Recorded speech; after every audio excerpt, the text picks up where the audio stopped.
In addition to God creating a spectrum of perfection of activity and uniqueness, God also created a spectrum of perfection of intelligence in at least some of the animals of the world. In the next two sessions, we'll look at examples of these things, and in the first session, we'll talk about intelligence as seen in instinctive versus learned behavior. So we need to define those terms. Instinctive behavior can be defined as that activity of animals that an animal does the correct way 100% of the time, the first time they do it. So it's as if the behavior has been programmed. They don't need to learn it. They know it instinctively, perfectly the first time. For example, when you look at honeybees, when they start out a single cell. They start out in an egg. The egg is laid in a cell. The cell is, in addition to the egg, the bee will put in some food with the egg and then cap the cell. The tiny little larvae, which looks kind of like a maggot, will break out of the egg, eat the food, and grow into an adult bee inside that cell. Then comes time for it to eat its way out of the cap, the wax cap on the top. When it comes out, it automatically starts working, taking care of other bees that are developing inside the cell. It looks around for cells that are open, where other bees have come out, and it'll lick those cells clean, preparing them for the next egg. It also will take food that it develops in actually its forehead, scraping off that food and putting it into the cell with the eggs so that the cells will be able to, so that the little baby bees will be able to develop. And then when the queen has laid the egg and they have put the food in the cell, they will then produce wax, which they produce on their underside, and cap the cell. And they do that automatically. They don't need to be taught how to take care of other baby bees in that first few days of its existence. And then at a certain point, they will turn from nursing, that's what we call that behavior, to beginning to look for pollen and nectar in flowers. No one teaches them how to do this. That's an example of instinctive behavior. You have also another example of instinctive behavior is a bird that has food in its mouth, and as soon as it sees a little baby bird with an open mouth, they just automatically stick the food in that mouth. And it results in some interesting observations. There's a YouTube video, for example, that shows a swan floating in a little pond, eating food that's in a tray beside the pond. The swan is picking up the food. There's some goldfish in the pond that have come up out of the water, their mouths out of the water with their mouths open, and the swan can't help but put some of the food into the mouth of the open goldfish, the open mouths of the goldfish. So the swan eats some stuff and then puts it into the mouth of the goldfish. It can't help but do it. It's something that's instinctive. It's something they automatically do. Another example is the birthing of puppies. At one point, my daughter insisted on getting a dog, and I finally agreed to do that. I gave her the specifications of what kind of a dog was acceptable. She went out and she and her mother found a dog and brought it back home. Little did we know that the dog that she chose turned out to be a female. Even though she was extremely young, she was in fact pregnant. And so very soon after we got her, a couple months later, we realized she is going to give birth to puppies. But she's still herself almost just a puppy. And I was a little concerned that she wouldn't know what to do in that process of giving birth. And so that night when she did give birth, I was there to watch the process. And it was an amazing thing to watch. I didn't have to help her one bit because she seemed instinctively to know exactly what to do. As each puppy was birthed in a sack, she would reach in and she'd bare her teeth like she was going to eat the little baby, but she would break through the sac with those canine teeth without hurting the baby, ripping the sac open, pulling the baby out, licking the baby until it's clean, pushing or nudging the baby towards her own nipples, and then she would eat the sac that the baby was in. Then she'd go to the next baby as it was birthed. She knew exactly what to do in exactly the right sequence, even though no mommy had taught her to do this, and she had never seen the birth of another dog to in fact know how to do it. So this is an example of instinctive behavior. Those behaviors that are done perfectly the very first time they're done, we call those things examples of instinctive behavior. In opposition to that, we have behavior that organisms have to learn. It takes them multiple tries to finally get it right. And this is, of course, called learned behavior. The simplest form of learned behavior is something called habituation.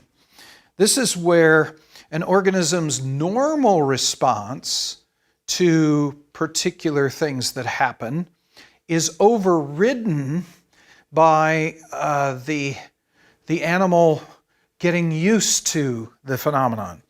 Classic examples here would be the pigeons in the city. Normally, pigeons, as wild pigeons, they would be a little skittish around people. If there was a person that came up too close, the pigeon would fly. If there's a lot of people around, pigeons wouldn't alight in that area. They wouldn't stay in a place with a lot of people. But pigeons that live in cities get used to people. They get habituated to people. So they aren't so inclined to fly away when a person gets close.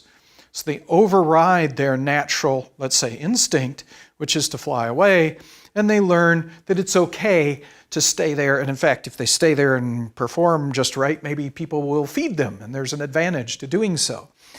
So this is an example of habituation. Another example would be organisms that live near an airport. Now, the sound of a plane taking off or landing is usually far greater than the kind of sound that animals can tolerate. But animals that live near an airport get used to the sound. So rather than running or hiding, they might actually go about their business like nothing had ever happened. And a great example of this in my own experience was a train wreck that occurred when I was a child in the town about 7 miles from where I lived. My father was a photographer for the newspaper, so he is called out to take photographs at one such train wreck derailment in town, and he took me along with. So I was there as we took pictures of the entire train and everything that was going on. At one point, it's interesting, somebody said, "Where is so-and-so?" There was a name of an individual that was given. This is a person who lived in a house between two railroad tracks. The railroad tracks were only about 50 feet apart, so this was a tiny little house, very close to each railroad track on each side, and realized that his house was right in the middle of this pile of railroad cars. Like, where on earth is this guy? Where is his house? And it turns out when they went to where they knew his house was, that there was a train car that had rolled over on one side of the house, so you couldn't see the house from that side. Another train car had rolled over on the other side of the house, so you couldn't see that side of the house. Another train car had ended up on its top on the third side of the house, and another railroad car apparently had flipped over and taken off the top of the house, the roof of the house. And so the roof of the house was actually on the fourth side. And when they got into the house, they realized that the guy was still asleep on his bed with no roof above his bed. This train wreck had occurred. The roof had been torn off the top of his house, and he'd slept right through it because he had become habituated to the sounds of trains. 120 trains went through that town every day. And he was so used to that sound that even a train wreck didn't even wake him up. That would be an example of habituation on the part of humans. A second type of learned behavior is called imprinting. This is where an organism's behavior, how it behaves, is dependent on experiences that it had when it was younger. Usually it's the first thing that an animal sees when it is birthed, or the first thing a bird sees when it hatches from an egg. Very often, the very first thing that a bird sees when it hatches, it believes is its mother. And it will follow that organism. Even if it isn't their mother that they see the first time, they will imprint upon that organism that was the first one they see, and will follow that organism around, learn to eat by watching that organism, will hopefully be fed by that organism. And in fact, if they never encounter another organism of their same species, because sometimes that first thing they see isn't their own species, they might actually try to mate with the same species as the animal was that they first saw. Classic examples of this are, several films have been made of several instances where Canada geese have been raised from eggs. So they didn't see their parents. For whatever reason, their parents were hurt or killed or whatever. And so the baby geese, when they hatched from their eggs, the first thing they saw were the humans that in fact took care of them. And so there will tend to be, in those cases, that those geese will follow along behind the humans. They will try to behave like humans. They will try to learn to eat like humans do. So those that are being followed had better kind of modify their behavior to help the geese learn how to walk. And they will tend not to fly because humans don't fly. So there's some great examples of situations where Canada geese have been raised in this fashion, and they will tend not to fly unless humans can figure out how to fly. So one instance that a film was made from, a little girl was imprinted upon by the Canada geese. When it came time for them to be old enough to fly south for the winter, her father designed for her a little plane that she could fly in. And she could get that plane going, and her geese that would follow her flew after her and followed her. And she led them to a place where the geese gathered to go south, and she was able then to train them to leave her and follow the geese. Examples of imprinting are really very interesting. We have another type of learned behavior called conditioning. This is where perhaps a little more sophisticated than either imprinting or habituation. This is where an organism learns a sequence of events, a sequence of actions, a sequence of things that they have to do to get either a product that they want or, in fact, to get something they don't want. They realize that if they followed a particular path of events, that they would get something. They want to follow that path. If they get punished for it, they will avoid that path. Classic examples, an experimenter with the last name of Pavlov experimenting with dogs is well known to have caused his dogs to salivate when they heard a bell. Because what he began doing is he would ring a bell and then feed the dogs. He'd ring a bell, feed the dogs. And this occurred for a very long period of time. So there got to be that when he rang the bell, even if he hadn't brought out the food yet, the dogs would begin to salivate. They'd begin to, I'm hungry, they'd begin to react as if they're about to get fed food. This is an example of conditioning, where the dogs have come to believe or come to associate food with, in that case, a sound. There's other instances where organisms, let's say you've got a frog that eats insects, but he happens upon one day a type of insect that actually doesn't taste very good. Once the frog has found something that doesn't taste good, he spits it out, and he will tend not to, if he ever sees that kind of insect again, he'll tend not to try to eat that insect. He remembers, he's conditioned to understand that that insect doesn't taste good at all. Examples of conditioning would include organisms that have been trained to make their way through mazes. Organisms that realize if they turn right and then turn left and go up here and do this or press this lever, they'll get food. They actually remember that sequence and they will follow or learn how to follow that sequence in order to get the food at the end. There are a number of organisms that can do this. Rats can be conditioned to follow mazes. Crows can be conditioned to do various things in a particular sequence to find the food at the end. Flatworms even can be trained, at least in the simple mazes. Goldfish, ants, octopi, all of these kinds of organisms have been trained to go through various complexities of mazes to get food at the end. Another type of learned behavior is what we call mental mapping. An organism actually memorizes its surroundings, its environment, and thus learns how to get around in that environment. For example, if you take a hive of bees and close the hive up and move it a long distance, shake it up so the hive knows that it's being moved, as soon as you open the hive back up in the new location, the bees will leave the hive and begin circling the hive. They realize the hive has been moved. They are circling it and memorizing the position of nearby objects in the position of the hive.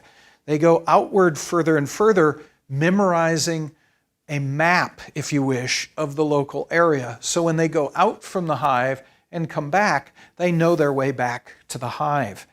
This is also what many of the animals in the zoo that you might see pacing back and forth, many of those organisms do that when they first get into a new enclosure. They will go along the entire perimeter of the cage, of the enclosure, and memorize the position of everything in the enclosure, so they know how to get around in that enclosure. So they create sort of a memory of their environment so that they can locomote within it. Another type of behavior in this category is what we call imitative behavior.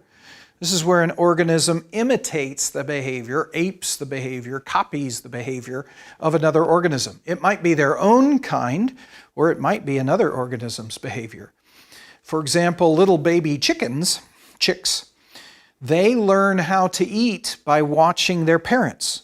So their parents have a tendency to scare up little insects by what we call scratching. They shuffle on the ground and scratch in such a way as to scare up insects that they can then peck and eat.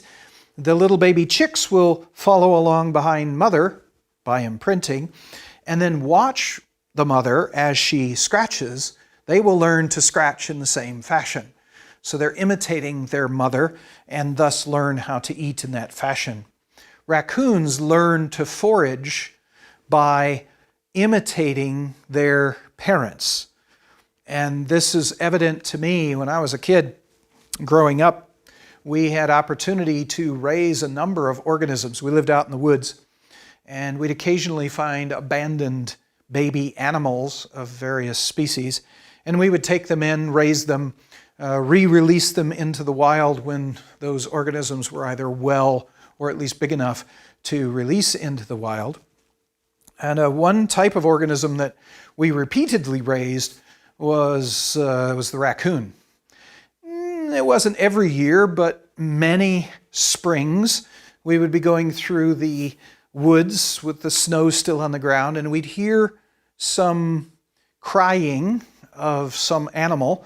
We'd find our way to the sound and we'd find a little baby raccoon, very small, usually kicked out of its nest even before its eyes were able to be and were open, in the midst of the snow there, didn't know where they were. They couldn't get back to the nest. They were crying.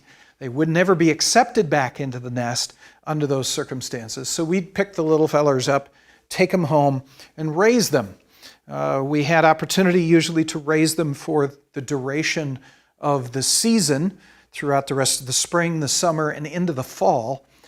And somewhere around the mid-fall, they would get the call of the wild, and they would be called out into the woods, and they would only naturally go back into the woods to live a normal life. But we had them for those couple months period of time, and raccoons were extraordinary. They were fun organisms to have as not really pets, because they're not going to be long-term. We only had them for a short time. We had opportunity once to babysit, coon sit, I guess it's raccoon sit, for a baby raccoon that was in the possession of someone who lived in town. I don't remember how those folks got the raccoon in the first place, but they kept the little guy in a bird cage hanging in the basement, and they fed the raccoon dog food through the cage walls. The coon was never outside, never learned, what I feared is never learned how to be a raccoon, how to live as a raccoon under normal circumstances. But we had opportunity to coon sit that baby raccoon, named Bobby, over one weekend. And I determined that, being afraid that this coon would never learn how to live in the wild unless we taught it how to live in the wild, because that's how raccoons learn, I determined to show the raccoon how to eat. And so on the Saturday of that weekend, I took little Bobby and I went down to the creek. Bobby followed me all the way to the creek. He was okay with that. He was a little guy, so he was pretty tired by the time we got to the creek. But when we got to the creek, he'd never seen a creek before. This is a place raccoons love, but he didn't know anything about creeks. I picked him up, threw him in the water. And the little guy, the kind of a typical raccoon reaction, whenever they're surprised by something or angry at something, they will jump back, and he jumped out of the water, and they'll arch their back and they'll hiss. And he was hissing at the water because the water had done something to him. He didn't understand this phenomenon of getting wet, or whatever the case may be. And as soon as he got out of the water in that fashion, I threw him back in the water, and he jumped back out of the water and hissed. He wasn't quite as far away from the water at that point. He was on the edge of the water. I then got myself into the water, and he was on the bank. He didn't want to have anything to do with the water, at least initially. But then I splashed him. Well, he hissed at the splashing, but then he came a little bit closer to the water, and then I splashed him again, and he hissed and backed up, and then he got even closer to the edge of the water, and I splashed him, and he didn't go back quite as far. He hissed, but then he came right up to the water and stuck his hand in the water and sort of flipped his hand up a little bit, so a little bit of water kind of came up there. And then I splashed him, and he backed up, and then this time he put his hand in and flicked his hand and threw up a little water about 3 or 4 inches. Didn't go very far. But I splashed him again. He then got further in so that he had his front legs in the water, and then he used his arm to splash about halfway to me. Then I splashed him again. He backed up. He went a little further into the water, splashed this time, and almost made it to me. Then I splashed him again, and he threw himself into the water, and this time he got me, and we then had a splashing fight, going back and forth. He was imitating my behavior, and in this fashion, I was going to teach him, I was hoping, how to eat. So the next thing I did is, while he's splashing with one hand, that's the cool thing about raccoons, and it's a rule about raccoons, you got to know. Raccoons do 3 things at the same time, but these 3 things have to be done separately. They can't be done together. So there's one thing that's done with the right hand, there's something that's done with the left hand, and then the eyes will look in a different place. A raccoon never looks at whatever they're doing. So they look very innocent. You know, you put them on your shoulder. There's one hand that's going down the back of your shirt, checking out the back of your shirt. There's another hand that's checking out your eye. And then they're looking out in the sky like, I'm not doing that. And so this is what he's splashing with one hand. I know And he's not looking, of course. I'm splashing, I'm not doing that. And I know there's another hand which isn't doing anything. So I reach underneath the water through the gravel, and I grab onto his hand a little bit. He pulls his hand back. He continues to be splashed with the other hand, but he pulls that hand back and gradually puts it back in. I grab onto it again. He pulls it back, and this time when he puts it in, while he's still splashing with the other hand, they're quite ambidextrous, he reaches out and he's searching through the water to find my hand to do the same thing. Again, he's imitating my behavior. But at one point, he stops and he picks something up, probably a rock from the bottom of the creek, and stuffs it into his mouth. And then he promptly spits it out. And then he does some more searching for my hand, and then he finds something else. He pops it in his mouth and spits that one out. The third time he threw something in his mouth, I heard this crunch, and I saw his eyes go, whoo. That must have tasted good, because all of a sudden he gets very excited. He forgot about splashing me. He forgot about reaching for me. He starts now searching through the rocks at the bottom of the stream, every once in a while picking up at first rocks, spitting them out. Then he was picking up snails. They'd crunch, and his eyes would get excited, and then he was off and running. He knew how to find snails in the water. In that fashion, he learned how to eat, how to forage. And that's how mother raccoons teach baby raccoons to forage. They will simply go out, show the babies how to break down a corn plant and get to the corn, or how to get into the chicken house and get access to the eggs, whatever the case may be. Little baby raccoons learn by imitating their parents, by aping their parents. Porpoises that are used in SeaWorld, for example, are trained to go through a series of stunts. Well, another porpoise can actually watch the activities or the show of another porpoise and imitate it and learn to do exactly the same things just by watching. And this is imitative behavior that is very common for certain species, like the porpoises. Parrots will imitate words that are made by humans. Of course, they don't naturally speak human words, but if they hear human words, they are very good mimickers or apers of sounds, and they can imitate human voices. A friend of mine had a gray parrot, very good at copying sounds, and I was staying at his apartment once. The only individuals in the apartment were myself, a gray parrot, and a Chihuahua dog. My friend was out, I don't know what he was doing, shopping or something, so I was alone in the apartment. And then I heard the phone ring. As I was looking around for the phone, I was also thinking, I wonder whether I should answer the phone. It's not my phone, it's my friend's phone, so I wasn't sure when I found it, if I should pick it up. But it took me a while, because it kept ring, and then it rang a second time. Finally, I found the phone. The reason I was having trouble finding it was the sound actually wasn't coming from the phone. When I got to the phone, it wasn't ringing. And as soon as I got to the phone and was trying to figure out why the phone wasn't making any sound, I then heard, "Hello." And there's a pause. "Yes, they're not home." "Nope, I don't think so. Goodbye." Click. The parrot had mimicked or aped one half of a telephone conversation. The parrot had mimicked the sound of the ringing phone, had mimicked the answer to the phone by probably my friend, and had remembered or mimicked a couple of phrases, and then even clicked the phone down with the sound that would be made by a clicking phone.